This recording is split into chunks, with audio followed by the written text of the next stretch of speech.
lingkupnya sangat luas sekali. Baik itu berada di dalam dalam fasilitas pelayanan kesehatan ataupun di luar pelayanan fasilitas kesehatan. Upayanya adalah untuk mencegah dan meminimalkan supaya tidak terjadi infeksi, ya, supaya tidak terjadi infeksi.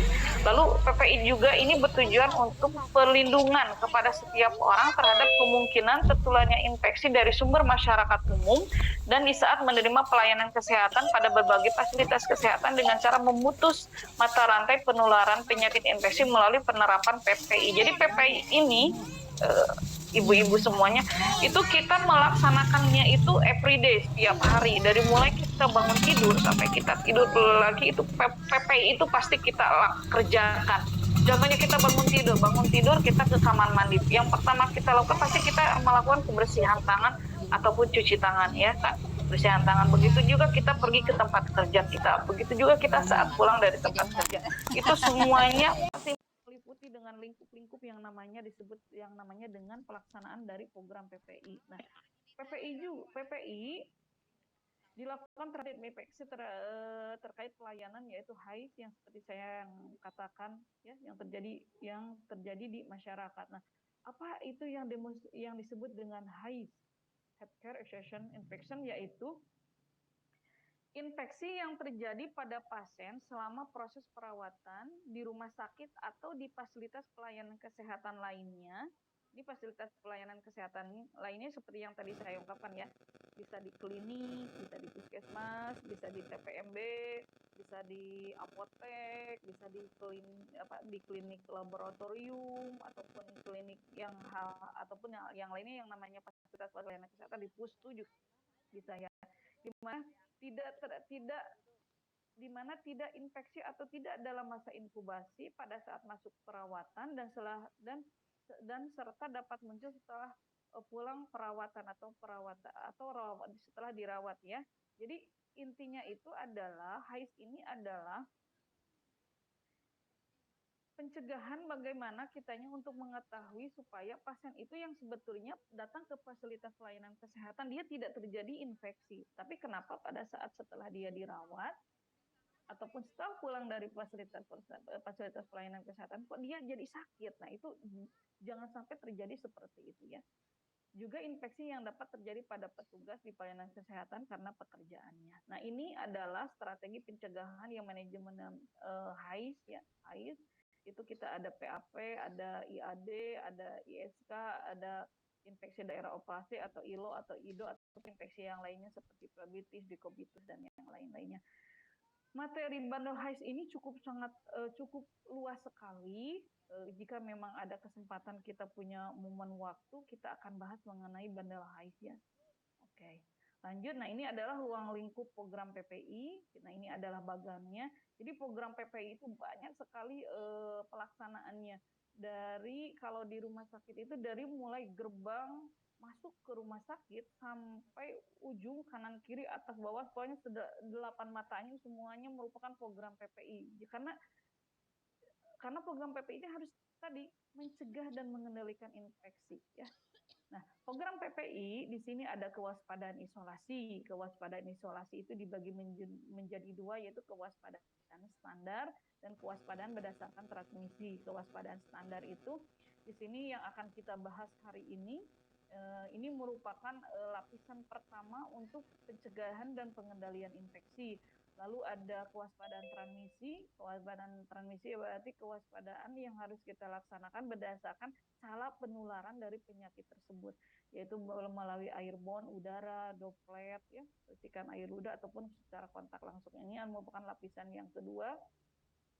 Lalu program PPI ini juga ada yang namanya disebut pendidikan dan pelatihan. Jadi PPI ini akan terus-terusan melaksanakan pendidikan, IHT, pelatihan di setiap pelayanan kesehatan. Karena PPI ini bukan tugasnya untuk tugas kita semua. Dari mulai OB sampai direktur atau kepala puskesmas atau pimpinan instansi tersebut harus mengetahui yang namanya program PPI, dan bukan hanya mengetahui tapi melaksanakan dari program-program tersebut, ya. Karena program PPI itu intinya adalah merubah perilaku kita, dahulu mungkin kita tidak tahu tentang bagaimana cara pencegahan infeksi, dan sekarang setelah kita mengetahui, kita merubah sikap kita ke arah tindakan-tindakan yang dimana infeksi itu tidak terjadi. Program PPI juga melaksanakan pencegahan infeksi, yaitu yang tadi menerapkan bundle of HICE, yaitu pada CPL, UC, VM, OP. Ini lebih ke tentang cara pemasangan ya, cara pemasangannya. Lalu di sini juga adalah penggunaan antimikroba rasional, baik secara untuk profilaksis atau terapeutik. Karena dahulu kala itu, jadi setiap ada pasien yang terkena infeksi, contohnya ada ILO ya, infeksi ataupun tenaga memang terapi itu memberikan antibiotik gitu langsung bom aja. Nah, itu tidak boleh ya. Jadi kita memiliki standar bagaimana caranya apabila ada infeksi seperti yang tadi dikatakan ini, ada ISK, ada ILO, ini antibiotik yang kita gunakan itu apa ya. Jadi tidak konsepnya tidak seperti dulu ada pasien infeksi langsung aja kasih antibiotik, kalau bisa di double, ada yang dikasih 2, ada yang dikasih 3 jenis antibiotik, dan itu tidak boleh dilaksanakan ya, nggak boleh dilakukan. Dan juga ada yang namanya surveillance. Surveillance itu jadi kita melaksanakan monitor setiap saat secara berkala untuk hal-hal yang memang akan menyebabkan infeksi yang tadi saya ungkapkan di atas. Program PPI ini ya kan dilaksanakan selain surveillance itu ada audit atau IKRA. Nah, IKRA ini atau audit ini banyak meliputi hal IKRA renovasi, IKRA di ruangan gizi, IKRA di ruangan CCSD, kamar jenazah, dan yang lain-lainnya ya. Dan pelaksananya ini dikerjakan oleh IPCN ya, oleh IPCN, dan setiap unit-unitnya ada link-linknya yang disebut dengan IPCLN, di mana IPCLN ini di setiap rumah sakit atau pelayanan kesehatan itu harus ada yang namanya komite PPI, tim PPI, ataupun yang pastinya harus ada IPCN. Nah, kita melanjut ke materi inti. Yang pertama adalah prinsip kewaspadaan isolasi. Nah, kewaspadaan isolasi ini kita menjadi 2, yaitu kewaspadaan standar dan kewaspadaan transmisi. Kewaspadaan standar adalah yang berlaku untuk semua pasien tanpa memandang diagnosis atau dugaan status infeksinya. Kewaspadaan standar ini harus digunakan dalam penanganan seperti darah ya, yang baik termasuk darah yang sudah kering, semua cucian alat tubuh yang lainnya kecuali keringat, terlepas dari apakah mengandung darah yang terlihat, lalu kulit yang tidak utuh, dan membran mukosa. Kewaspadaan standar ini nanti kita akan membahas ada 11 kewaspadaan standar yang harus kita laksanakan. Namun kita hanya akan membahas 10 karena poin yang terakhir yaitu poin dari praktek lumbal fungsi ini jarang kita kerjakan karena itu untuk tim teman-teman kita yang ada di kamar operasi. Lalu kewaspadaan transmisi. Kewaspadaan transmisi adalah kewaspadaan yang berbasis penularan yang digunakan sebagai tambahan dari kewaspadaan standar, digunakan untuk pasien yang diketahui atau dicurigai terinfeksi atau berkolonisasi dengan patogen yang penting secara epidemiologi atau sangat mudah menular yang dapat menularkan atau menyebabkan infeksi. Nah, kewaspadaan transmisi ini berdasarkan airborne itu berdasarkan udara, ya. Contohnya adalah penyakit TBC, penyakit chickenpox atau measles. Lalu yang kedua, kewaspadaan transmisi berdasarkan droplet. Droplet itu percikan ya, percikan air liur, kan, air ludah, air ini ingus ya. Contohnya seperti penyakit infeksi, influenza, pertusis, rubella, ataupun kontak transmisi berdasarkan ini ya, berdasarkan kontrak seperti gastrointestinal, clostridium, MRSA ya kan. Kalau yang kontak ini kalau di kebidanan seperti ini ya, HBsAg ya, bukan HBsAg, hepatitis B. Kalau airborne itu yang sekarang itu adalah COVID ya, COVID-19. Nah, ini kewaspadaan instalasinya, kewaspadaan standar dan kewaspadaan transmisi. Kita akan bahas mengenai yang 10 poin ini yang untuk praktek lumbal fungsi. tidak kita bahas karena dari PPI juga, dari pusat juga memang tidak terlalu spesifik untuk kita bahas di sini. PPI tentang Iya, bocor ya. Ini kewaspadaan transmisinya. Nah, kita mulai masuk ke poin-poin dari kewaspadaan berdasarkan ini ya, standar ya. Yang pertama kebersihan tangan. Nah, seperti kita ketahui, ibu-ibu semuanya bahwa tangan kita ini, nah ini merupakan sumber penyakit.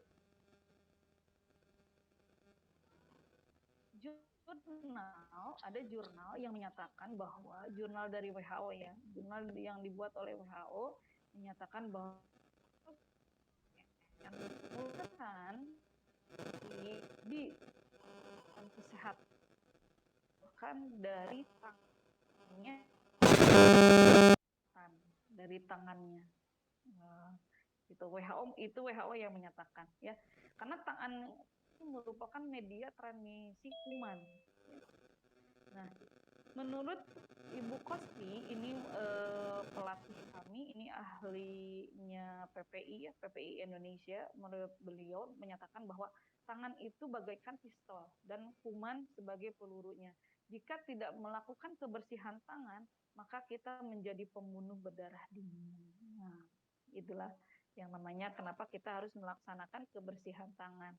Kebersihan tangan pengertiannya adalah suatu prosedur atau tindakan membersihkan tangan dengan menggunakan sabun dan air yang mengalir atau kita sebut dengan hand wash atau dengan antiseptik berbasis alkohol atau koreksi yang kita sebut dengan hand scrub. Ini definisi dari WHO tahun 2009. Jadi hand scrub, hand wash itu adalah air, menggunakan air yang mengalir untuk tangan yang kotor, atau menggunakan hand scrub. Hand scrub ini ada dua bahannya, ada yang dari alkohol ataupun dari Chlorhexidin. Indikasi kebersihan tangan ibu semuanya harus mengetahui 5 momen atau 5 waktu melakukan kebersihan. 5 momen atau 5 waktu kebersihan tangan ini adalah di saat kita akan melaksanakan momen ini atau waktu ini, maka ibu-ibu semua wajib melakukan kebersihan tangan. Momen apakah itu? Yang pertama itu sebelum kontak ke pasien. Nah, sebelum kontak ke pasien, wajib kita melakukan kebersihan tangan. Lalu sebelum tindakan aseptik, contohnya sebelum kita menginfus, sebelum kita menyuntik, sebelum kita memasang kateter, sebelum kita melakukan pemeriksaan dalam, kita wajib melaksanakan kebersihan tangan. Lalu setelah menyentuh darah dan cairan tubuh, itu wajib ya, kita melakukan kebersihan tangan. Lalu setelah kontak dengan pasien, jadi setelah kita kontak dengan pasien juga kita wajib cuci tangan, karena tidak boleh yang namanya kita kontak dengan pasien A, pada saat kita kontak dengan pasien B kita nggak cuci tangan. Hati-hati, disitulah terjadinya penularan penyakit, sehingga saat kita melakukan pelayanan kepada pasien, satu pasien itu selalu melakukan kebersihan tangan ya. Lalu setelah menyentuh sekitar permukaan lingkungan pasien. Nah, ini adalah 5 momen, ini ada gambarnya ibu-ibu semua. 5 momen yang harus ibu-ibu bidan semua laksanakan untuk kebersihan tangan. Nah, kami di PPI ini melaksanakan audit untuk ketaatan dari petugas kesehatan, mulai dari itu dokternya, perawatnya, bidannya, dari tim farmasi, tim gizi, semuanya ini harus mampu melaksanakan 5 momen kebersihan tangan. Lalu kebersihan tangan ini selain di atas juga ada poin-poin yang lainnya seperti sebelum dan setelah melepaskan sarung tangan, itu wajib ya ibu-ibu semua ya. Setelah menyentuh permukaan lingkungan, sebelum dan setelah menjamah makanan, lalu sebelum dan setelah makan, setelah menyentuh permukaan lingkungan, dan bila tangan terasa atau terlihat kotor ya. Ini adalah kita melakukan pencucian kebersihan tangan. Jadi kalau dulu itu istilahnya cuci tangan Bu, kalau sekarang itu istilahnya kebersihan tangan ya. Jadi kalau kita cuci tangan ya, itu artinya kita melaksanakan kebersihan tangan ya. Kalau hand scrub ini kita melaksanakan kebersihan tangan lamanya 20 sampai 30 detik Ibu-ibu ya. Jangan kurang dari situ. Kalau kurang dari situ nanti kuman-kumannya atau bakteri yang ada di tangannya tidak maksimal terbunuh. Lalu sedangkan untuk kebersihan menggunakan hand wash itu lamanya sekitar 40 sampai 60 detik. Nah, ini adalah 5 momen kebersihan tangan ibu-ibu semua. Ini bisa ibu-ibu laksanakan baik di tempat praktek ibu ataupun di puskesmas ya. Jadi tinggal, dan setiap tempat-tempat ini harus ada wastafel atau hand scrub ya. Seperti sebelum menyentuh ke pasien, ibu pasang hand scrub. Biasanya kami pasang, jadi setiap mau masuk ke pintu unit pelayanan itu kita pasang hand scrub di dinding ya, di dinding. Kita pasang di dinding. Jarak hand scrubbing itu kita pasang itu seini Bu, sedada ya. Lalu pada saat melakukan kontak juga ada di beberapa rumah sakit itu hand scrub itu kita letakkan di sini Bu, di tempat tidur pasien, karena tujuannya memang setiap akan melaksanakan sesuatu pasti kita melakukan kebersihan tangan ya. Ini adalah gambarnya. Nah, ini adalah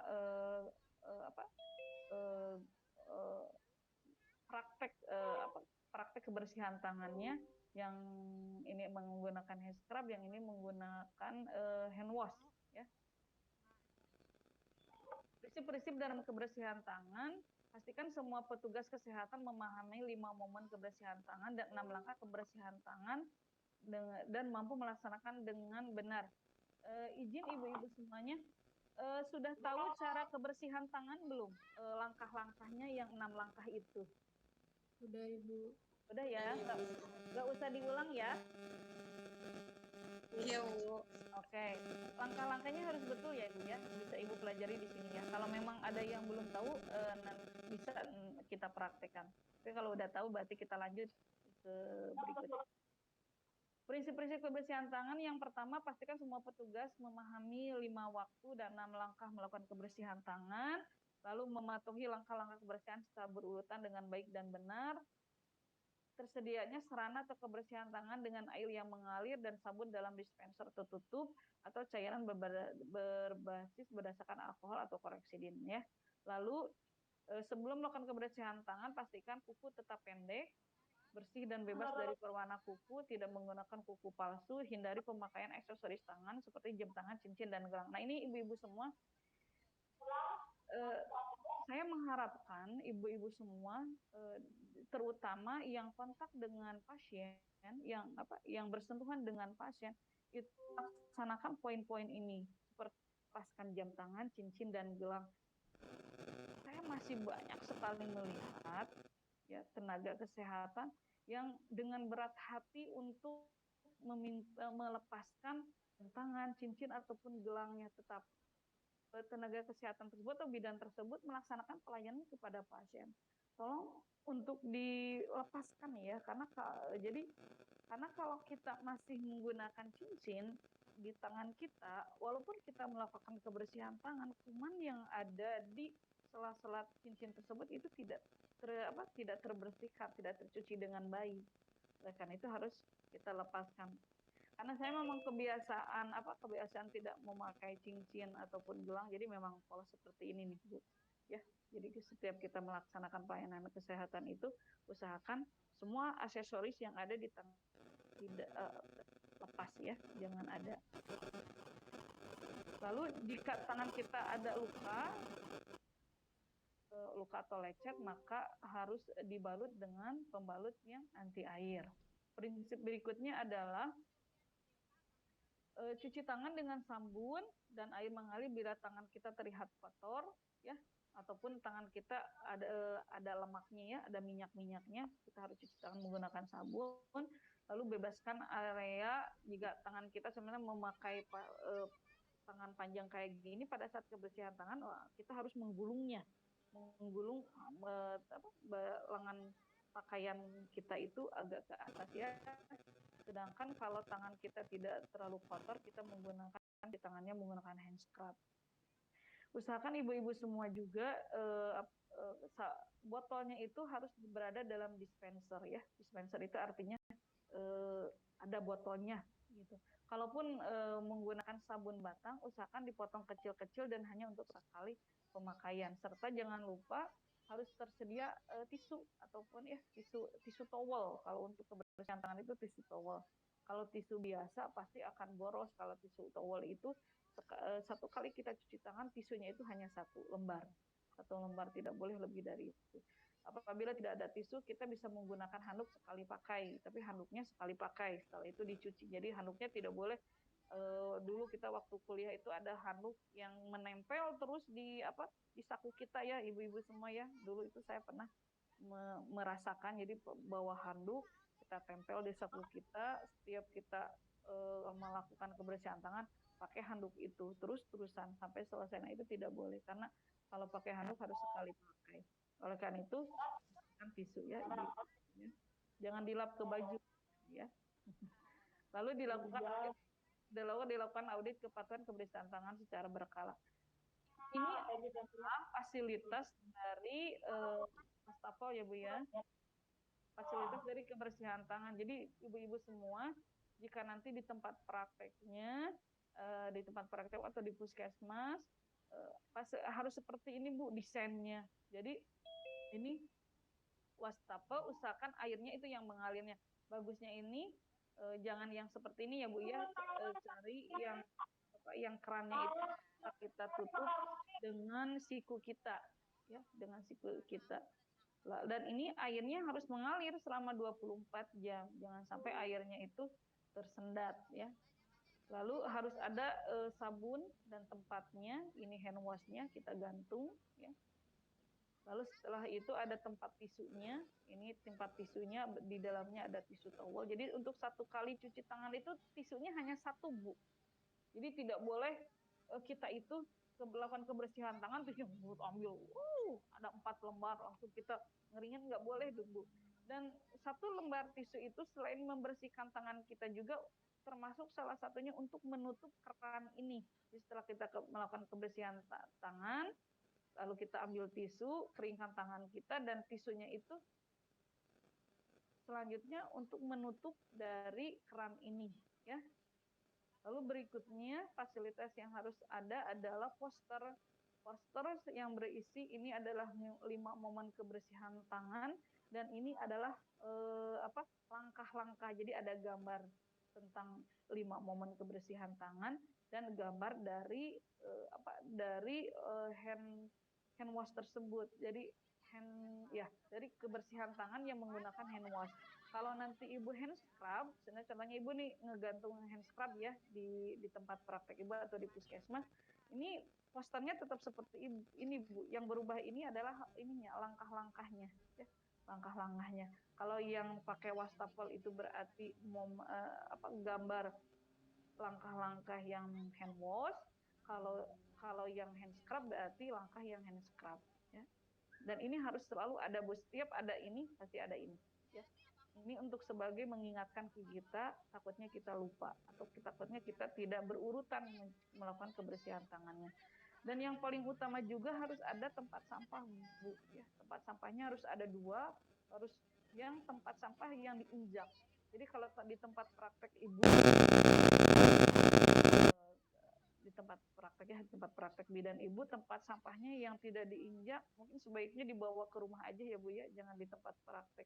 Karena ini udah standar WHO, udah standar nasional bahwa tempat sampahnya itu harus diinjak, dan harus ada 2 Bu. Yang ini yang kresek hitam ini untuk tempat sampah non infeksius ya. Dan ini adalah untuk kresek yang kuning cuma tidak terlihat. Ini untuk tempat sampah yang infeksius. Jadi setelah ibu melakukan kebersihan tangan, tisunya itu dibuangnya ke tempat sampah yang infeksius ya Bu ya, karena kan habis bersentuhan dengan kita. Nah, alangkah bagusnya itu dipasang stiker Bu. Ini adalah stiker dari sampah-sampah yang dimasukkan ke tempat ini ya. Itu untuk mencegah supaya kita tidak lupa. Itu adalah untuk materi kebersihan tangan. Lanjut kita ke materi APD. Kalau ada yang bertanya, boleh silahkan bertanya langsung aja ya. atau mungkin mau nanti dikumpulkan di akhir momen juga, di akhir waktu sebelum kita selesai juga. Berikutnya kita ke materi APD. Nah, APD atau alat pelindungan diri adalah perangkat atau alat yang digunakan sebagai penghalang terhadap penetrasi zat, partikel padat, cair, atau udara untuk melindungi pemakainya dari cedera, penyebaran infeksi ataupun penyakit. Ya, ini APD. Sering kita gunakan APD. Tujuannya adalah untuk menghalangi pajanan bahan infeksius pada kulit, mulut, hidung ataupun mata, selaput lendirnya, tenaga kesehatan pasien atau pengguna kesehatan, ya. Nah, prinsip utama dari APD adalah gunakanlah APD sesuai indikasi dan jenis paparan. Ya, ibu-ibu semua ya. Dulu kita waktu zamannya COVID itu kita mengenal yang namanya APD APD 1, level 1, APD level 2, APD level 3. Nah, sekarang itu sudah tidak ada, Bu. Itu sudah kita cara-cara itu sudah kita tinggalkan. Nah, sekarang itu tenaga kesehatan khususnya bidan harus mampu mengetahui saat kita menghadapi pasien, ini pasien apa? Penyakitnya apa, sehingga APD yang kita gunakan adalah APD yang sesuai dengan indikasi dan jenis paparan, ya, indikasi dan jenis paparan. Jadi tidak kayak dulu, Bu, waktu zamannya COVID.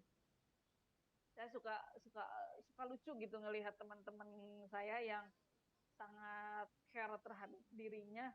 Jadi waktu zaman COVID itu lihat foto-foto foto teman-teman bidan itu yang di puskesmas contohnya ya, mereka melakukan tensi pakai ini, Bu, ya, lengkap semuanya, tensi, melakukan anamnesa, nggak usah, Bu, ya, nggak usah. Jadi kita itu memakai APD itu sesuai indikasi dan jenis paparan.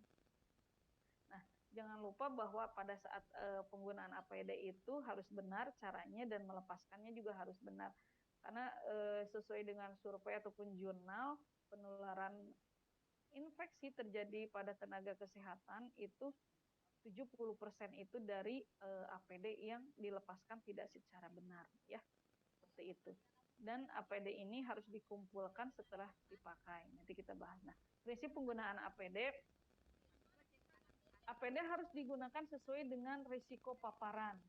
Ya, apakah kita akan menghadapi darah, cairan tubuh, sekresi dan ekskresi, dan dinamika transmisi atau kontrak droplet dan airborne-nya. Jadi, ibu bidan semua, pada saat kita akan menggunakan APD, kita harus tahu ini pasien yang akan kita hadapi ini penyakit apa. Gitu kan? Penyakit apa? Kalau memang penyakitnya melalui airborne atau melalui udara, berarti kita fokus ke masker, ya, masker atau penutup dari wajah, ya, kacamata atau penutup wajah. Gitu.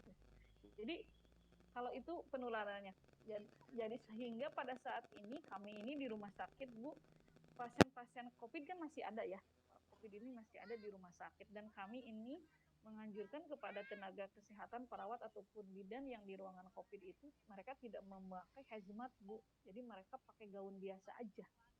Karena apa? Karena COVID itu ditularkan itu melalui airborne, ya. Jadi yang kita fokuskan itu adalah masker N95, penutup kepalanya, sama gaun. Kalau handscoon pun dipakai hanya saat kalau melakukan tindakan yang memang akan mengeluarkan cairan tubuh. Kalau tidak, ya tidak usah pakai handscoon. Seperti itu, Bu, konsep yang sekarang itu. Jadi APD ini kita gunakan itu sesuai dengan indikasi dan jenis paparan dengan pasiennya. Ini kita akan menghadapi pasien apa, ya. Jadi kalau kita menghadapi pasien, contohnya kita menghadapi pasien yang HIV. Pasien yang HIV, kita kan nggak usah pakai hazmat ya, ibu-ibu ya. Kita juga nggak usah pakai nggak usah pakai masker N95, karena kan HIV itu penularannya kan itu melalui darah, ya. Melalui kalau kita juga salah nyuntik, berarti kita fokusnya ke hal tersebut. Kalaupun melalui darah, kalau kita sedang ANC nih pada pasien HIV, perlukah kita pakai handscoon? Nggak usah, karena kalaupun kita bersalaman, berpelukan dengan pasien HIV itu tidak menularkan kepada kita. seperti itu. Jadi ibu-ibu bidan semua harus mampu menganalisis ini pasien yang kita hadapi pasien apa, sehingga APD yang kita gunakan adalah APD sesuai dengan indikasi dan jenis paparan. Jadi tidak semuanya kita pakai, Bu, ya. Karena kalau semuanya kita pakai itu pemborosan, Bu. Pemborosan mahal ya kalau semuanya kita pakai. Apalagi kalau kalau semuanya kita samakan, kita contohnya pakai hazmat ataupun pakai masker N95, nah itu pemborosan bagi pelayan kesehatan, ya itu pasti boros ya, bisa motong jaspel kita kalau kita terlalu boros BHP-nya. Lalu APD yang kita pakai juga harus memenuhi standar keamanan, pelindungan, dan keselamatan yang sesuai dengan peraturan pemerintah. Dan ingat, APD yang dipakai harus sesuai dengan ukurannya, Bu. Ya, sesuai ukurannya. Jadi kalau saya itu punya pengalaman. Saya kan dulu yang koordinir pasien COVID ya dulu di awal-awal di rumah sakit itu gitu kan. Anak-anak saya yang bidan-bidan itu kan ada yang kurus, Bu, ada yang sedang, ada yang gemuk. Nah, ukuran sepatunya itu kan biasa kita kan maksimal di 42 ya. Ternyata ada salah satu bidan yang itu yang gede banget ya, yang sepatunya itu nggak bisa sepatu buat yang ukuran 42. Akhirnya ya harus cari lagi, karena kalau bidan tersebut ke pasien saat itu ke pasien COVID dengan sepatu buat yang tidak nyaman ya tidak baik juga. Jadi otomatis kita menggunakan APD itu harus sesuai dengan ukuran, termasuk handscoon ya, Bu ya. Handscoon. Jadi ibu harus paham nih APD handscoon. Kalau saya pakai handscoon steril, saya pakai nomor berapa? Itu ibu harus tahu ya. Kalau saya pakai nomor 7, Bu. Harus tahu. Terus kalau saya pakai sepatu buat harus pakai nomor berapa gitu. Tapi kalau kita pakai masker kan itu nggak ada ukurannya. Masker gaun itu kan tidak ada ukurannya ya. Lalu hindari kontak antara APD yang terkontaminasi atau bekas dan pemakaian pakaian lingkungan pelayanan kesehatan. Buang APD bekas sesuai dengan tempat limbah dan standar yang ditetapkan. Lalu tidak dibenarkan berbagi APD yang sama antara dua petugas atau individu ya. Kalau ini biasanya gaun, Bu, yang suka berbagi itu. Jadi contohnya bidan nih yang jaga di Ponek ya, Poned atau Ponek, gaunnya yang dinas pagi karena masih bersih gitu kan, masih bersih nggak kena darah nih, nggak ada cairan pasien gitu kan, hanya digantung digantung. Nanti yang dinas sore pakai lagi itu gaun, itu nggak boleh, Bu. Itu nggak boleh ya, Bu. Jadi satu APD itu untuk satu orang, tidak boleh berbagi ya. Lalu lepaskan APD secara keseluruhan jika tidak digunakan lagi ya. Nah, ini kayak gaun aja, Bu, saat ini saya masih melihat banyak sekali petugas kesehatan yang kemana-mana pakai gaun gitu kan, saking ingin melindungi pakaiannya supaya tidak terkontaminasi dengan dengan lingkungan, dia ke kantin pakai gaun ke ketemu pimpinan ke ruangan administrasi atau manajemen juga pakai gaun, itu nggak boleh, Bu. Jadi kalau kita sudah tidak menggunakannya lagi APD tersebut, dilepaskan. Jadi mungkin masker ya, Bu, saat ini adalah masker yang tidak boleh kita lepaskan. Lalu lakukan kebersihan tangan setiap kali melepaskan satu jenis APD. Berikut ini adalah hindari melakukan hal-hal di bawah ini ya, Bu. Yang pertama, meletakkan APD di lantai atau di permukaan benda lain, misalnya loker atau di atas meja. Jadi APD itu contohnya gaun itu, Bu, nggak boleh simpan aja sama kita di meja, simpan aja kita di troli, tidak boleh, atau kita gantung, itu tidak boleh, Bu. Jadi APD itu ya kalau sudah tidak kita gunakan ya bukan kita simpan ya, kita tempatkan di tempat yang memang seharusnya gitu kan. Kalau gaun sudah tidak kita gunakan ya berarti kita masukkan ke tempat linen yang infeksius ya, seperti itu. Yang nomor 2, membongkar kembali APD yang sudah dimasukkan ke kantong plastik infeksius atau tempat tertutup. Nah ini mah asa kabina-binatingnya ibunya APD, karena kita udah ngebuang nih penutup kepala contohnya ya ke kantong plastik gitu. Ternyata tidak ada ini di persediaan, kita mau pakai terus kita buka-buka lagi, kayaknya tidak Ya, jangan dilakukan itu ya Bu ya. Yang berikutnya menyentuh mata, hidung, dan mulut saat menggunakan APD. Ini sangat-sangat dilarang Bu. Jadi pada saat kita menggunakan APD itu tidak boleh kita menyentuh bagian wajah kita. Lalu menyentuh bagian depan masker juga tidak boleh. Mengalungkan masker di leher. Nah ini yang masih sering sekali kita lakukan adalah mengalungkan masker di leher gitu kan, apalagi sekarang udah mulai pemakaian maskernya udah mulai kendor lagi ya Bu ya, walaupun COVID sudah masih tetap ada, tapi ternyata masker ketaatan dalam masker juga udah mulai melenawai, sehingga pada beberapa orang itu jadi masker itu ditempel di leher itu jangan ya Bu ya. Jadi kalau memang kita tidak menggunakan masker dilepas aja, jangan ditempel di leher. Lalu menggunakan sarung tangan terus-menerus tanpa indikasi. Nah ini Bu, apalagi saya berharap waktu kemarin pelaksanaan BIAN ya Bu ya, ini berharap gitu tenaga bidannya yang melakukan imunisasi ke masyarakat itu sarung tangannya tidak terus dipakai ya Bu ya, karena sarung tangan ini digunakan kalau ada kita kontak dengan cairan aja Bu. Kalau tidak ada lebih baik kita tidak menggunakan sarung tangan, dan lebih baik kita sering cuci tangan aja Bu, sering cuci tangan ya, itu lebih sehat kalau menurut saya, dibanding kita menggunakan sarung tangan terus-terusan gitu kan, nulis pakai sarung tangan, Nancy sarung tangan, ukur suhu sarung tangan, nyuntik pakai sarung tangan, terus gitu sarung tangan satu apa satu untuk 1000 pasien. jangan seperti itu ya, itu mendolimi Bu, mendolimi orang lain ya, dan itu juga tidak sehat kepada kitanya ya. Lalu melakukan kebersihan tangan pada saat menggunakan sarung tangan. Nah ini Bu, jadi saat kita menggunakan sarung tangan, karena kita ingin sarung tangan ini dipakai untuk bermacam-macam pasien, sehingga kita melakukan kebersihan tangan pakai hand scrub-nya itu dengan sarung tangan di tangan kita. Itu tidak boleh Bu, itu zolim, kalau saya bilang itu zolim. Jangan seperti itu, karena itu tidak efektif, tidak efisien. Kalau lebih baik kita tidak menggunakan sarung tangan, tapi kita terus melakukan kebersihan tangan. Pastikan tidak ada tangan kita yang terluka aja itu. Kalau ada tangan kita yang terluka, yang tadi pakai pembalut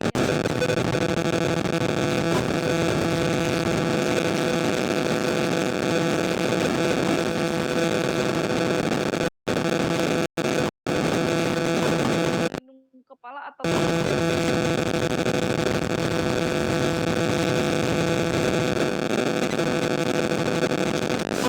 kita benar-benar kontak dengan pasien, dan akan ditakutkan juga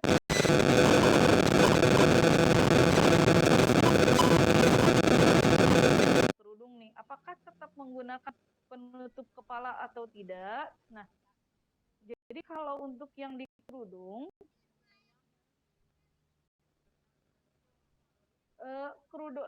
kalau untuk yang di kerudung, pastikan bahwa kerudung ini khusus untuk kerudung saat kita bekerja Bu.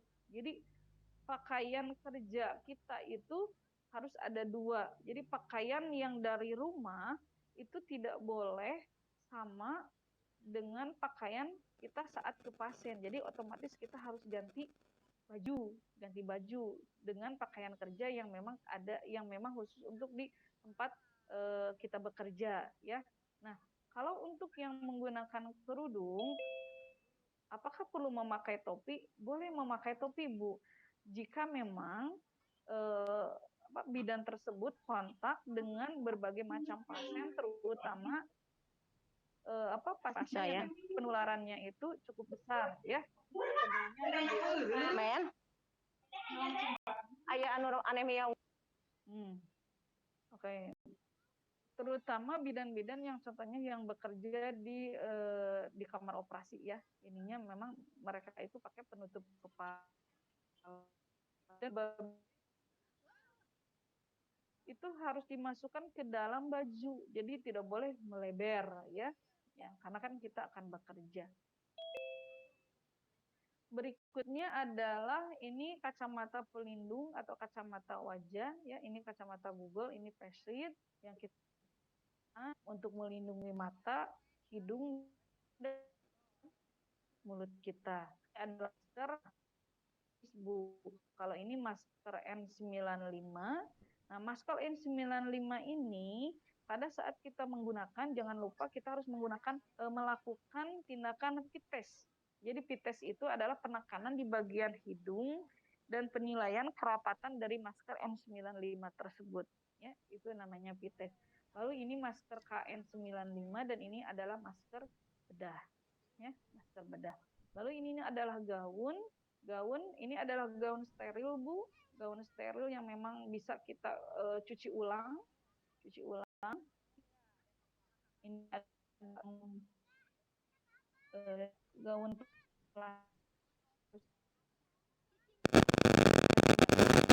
overall yang kita sebutnya. Ini harus dibuang. Kalau ini bisa kita gunakan ulang. Lalu ada sarung tangan. Nah, sarung tangan ini, ini adalah sarung tangan bersih, Bu. Jadi sarung tangan bersih untuk tindakan-tindakan yang memang khusus pencegahan.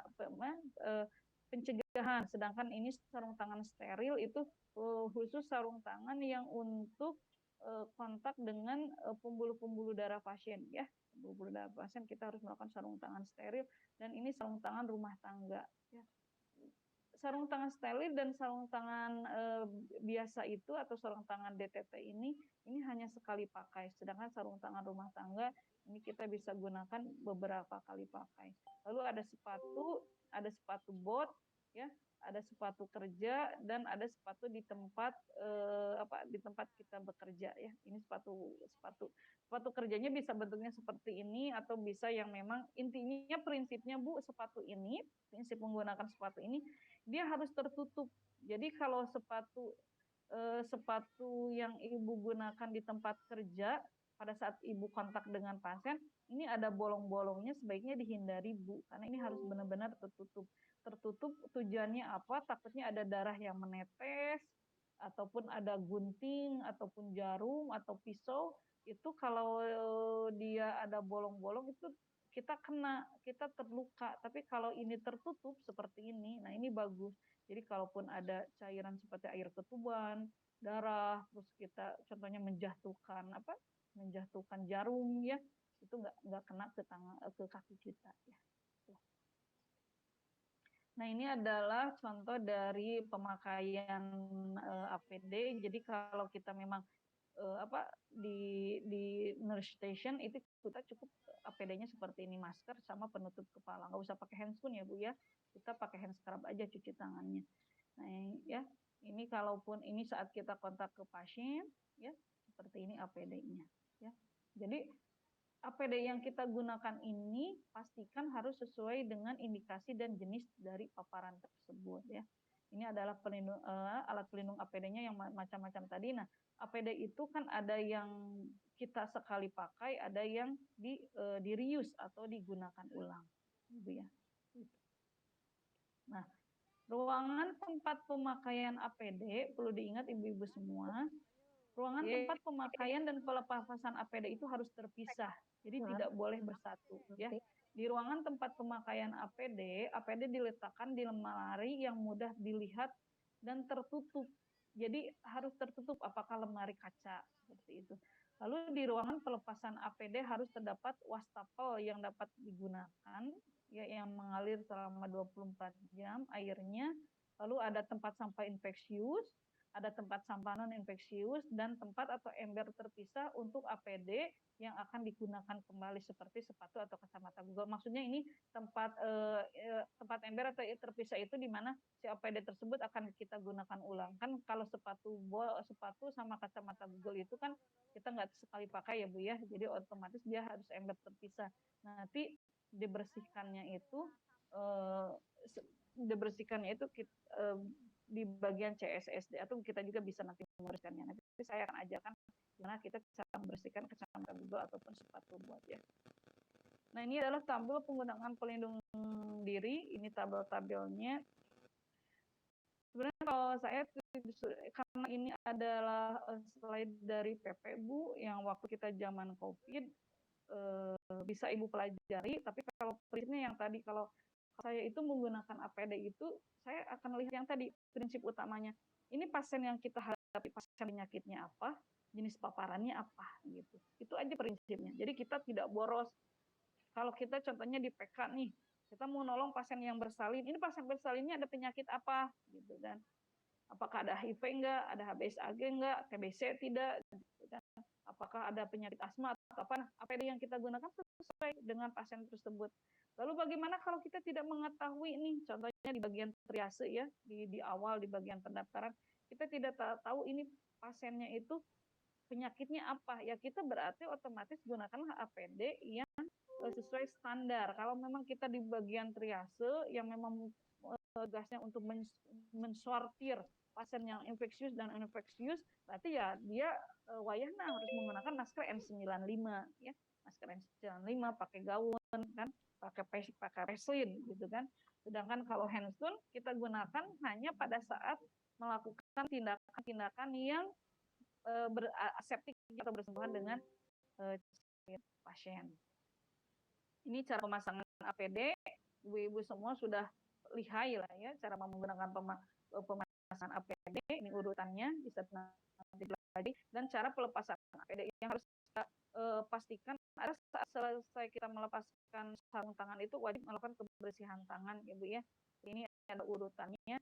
Tapi dalam melepaskan APD Bu, karena seperti yang tadi saya bilang bahwa 60% petugas kesehatan itu tertular dari penyakit itu karena melepaskan APD yang tidak benar. Ya, seperti itu. Ini adalah cara memasang masker N95. Bisa Ibu pelajari gampang. Sudah pada bisa Ibu menggunakan memasang dan melepaskan masker N95?